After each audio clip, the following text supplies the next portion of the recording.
xildhibaan cabdirashiid maxamuud xasan iyo xildhibaan burhaan aadan cumar ayaa maanta lagu soo dhaweeyay degmada Buurtile waxaana soo dhaweyntooda ka qayb qaatay qaybaha kala gedisan ee bulshada ku dhaqan degmada Buurtile iyo maamulka degmada. Xildhibaanada ayaa mid u salaamay dadkii ku soo dhaweeyay fagaaga hore ee degmada Buurtile. Intaasi kadib ayaa xildhibaanada waxaa loo gudbiyay hotel Xarameyn halkaasi oo lagu qabanayay xafladda soo dhaweynta. Ugu horeyntiina waxaa goobta ka hadlay gudoomiye ku-xigeenka degmada Buurtile Nuuridiin Bagaf. soo dhawaada baan leenahay xildhibaanada inooga yimid dowladda federaalka waxaan leenahay gacmo furan ku soo dhawaada waxa ay soo dhaweynaya waa reer Buurtile magaalada xaaladeeda guud aad bay u degan tahay magaalada Buurtile sida lagu yaqaan waxa ka mid tahay meelaha ugu amaanka badan Puntland.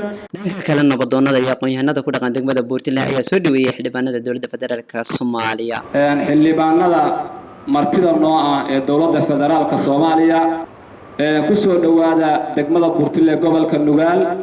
xildhibaanada ka yimid federaalka awala laga doortay Puntland waa soo dhaweynaynaa waxaan ku soo dhaweynaynaa degmadiinii Buurtile. xildhibaanada dowladda federaalka oo Puntland laga doortay waxaan leenahay xildhibaanada dowladda federaalka oo ayna ka yimaadeen xildhibaan burhaan iyo xildhibaan cabdirashiid ku soo dhawaada degmada Buurtile. si gaarana waxaan u salaamayaa martida sharafta leh oo inoo ka timid dowladdeennii kore ee federaalka yaa barlamaad waxaan idin doortay baan idinka sugaynaa xildhibaanadiinana gaarsiiya waa mahadsantiin. Xildhibaan Cabdulqaadir Xuseen oo ka mid ah xildhibaanada dowladda Puntland ayaa isaguna si diiran u soo dhaweeyay xildhibaanada dowladda federaalka Soomaaliya. xildhibaanada sidii loo soo dhaweeyay yaa wax uga soo dhaweynayaa soo dhawaada waa deegaankii laydinka doortay waxaan u malayaa 5 bilood ilaa 6 bilood baad naga maqnaydeen waa marka koowaad soo dhawaada leenahay cabdirashiid iyo burhaan.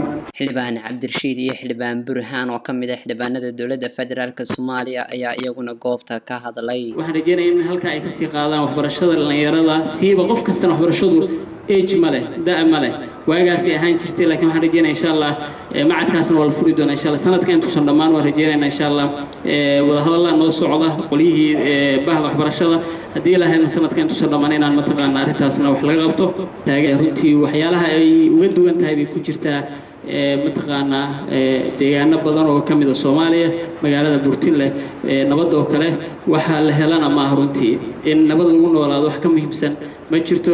idinka qaatay jaa'isadii ay qaadan lahaayeen dadka kale marka mar labaad waa inay mahad celin bayna siinayaa soo dhaweyntii maanta noo soo samayseen nabadoonadii dumarkii dhalinyaradii xildhibaanadii oo laf dabciid nooma kala hadhin tan kalena xogta aan ururinayno annagu waan qoraynay xogta oo dhan aad noo soo gudbiseen waan qoraynaa soo annagu idinkan xogta inaga qaadayna xogta idinka inaga qaadaan meesha geynayna haddii ilaahay yiraaho waxaad ku faraxdaana waan ka keeni doonaa.